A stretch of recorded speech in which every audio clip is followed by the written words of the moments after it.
Ankle dorsiflexion stretching and calf stretching are some of the most commonly prescribed and used exercises to help with foot, ankle, and heel pain. These are 3 lesser known exercises that could be contributing to your foot, ankle, and heel pain and may help you get over the hump in your recovery. Now, in order for you to walk normally without pain, your foot, your hip, and your knee need to go through a bunch of ranges of motion and have the mobility to do so when you walk.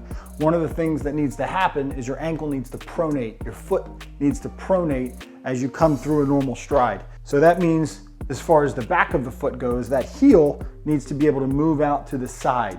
If you have a history of any ankle sprains or fractures or even any type of conditions, it's likely that your heel can't evert or move out to the side.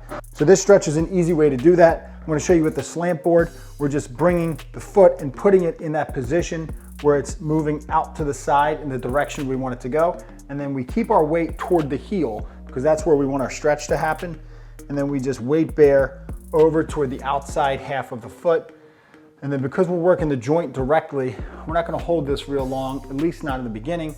We're just going to oscillate back and forth, going through about 10 to 15 repetitions, and then build that up through several sets. If that's too much for you to tolerate, just do sets of 5, and then do some ankle circles in between your sets, and then try another set, maybe 3 sets of 5 to start. That's similar to what we would do if you were first time in the therapy clinic and we were doing that stretch with our hands. I have a link for the slant board in the description of the video, but if you don't have one and you don't want one, you can use a pillow or a rolled up towel and just position that so that you get that foot moving in the same direction. The other thing that needs to happen when we walk is our hip needs to extend backwards so that we can take a normal stride. If we don't have the mobility in our hip, then the foot will turn out to the side and it will cause excess stress in the heel and the arch.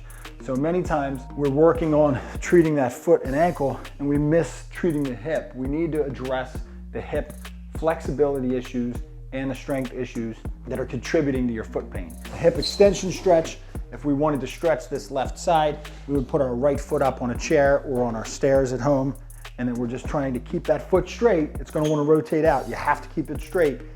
Okay, keep your chest still, and then just drive your hip forward until you feel that stretching sensation in the hip that's mimicking the position that leg should be in at the end of your stride. Hold that for 15 to 20 seconds. Repeat that 3 to 5 times and build up your hold times as the days and weeks go on. You may notice a theme that most of these exercises are related to errors in our stride with walking. This one's no exception.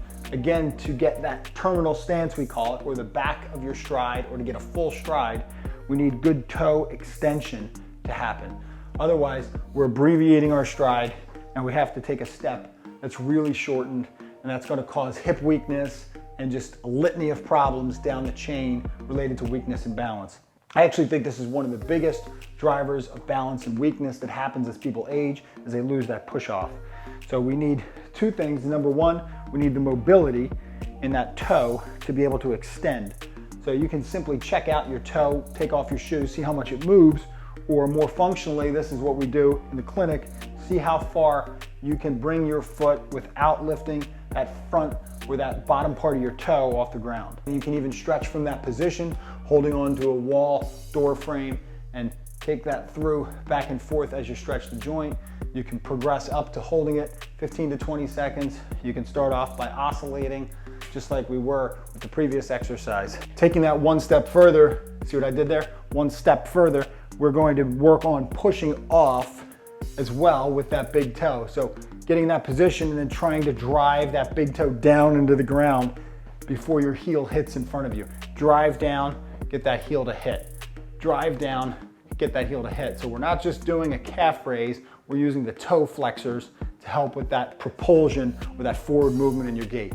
To watch a video on the best way to stretch your calves, click over here. Subscribe to the channel where I uncover the truth about musculoskeletal health, helping you cut out unnecessary treatment.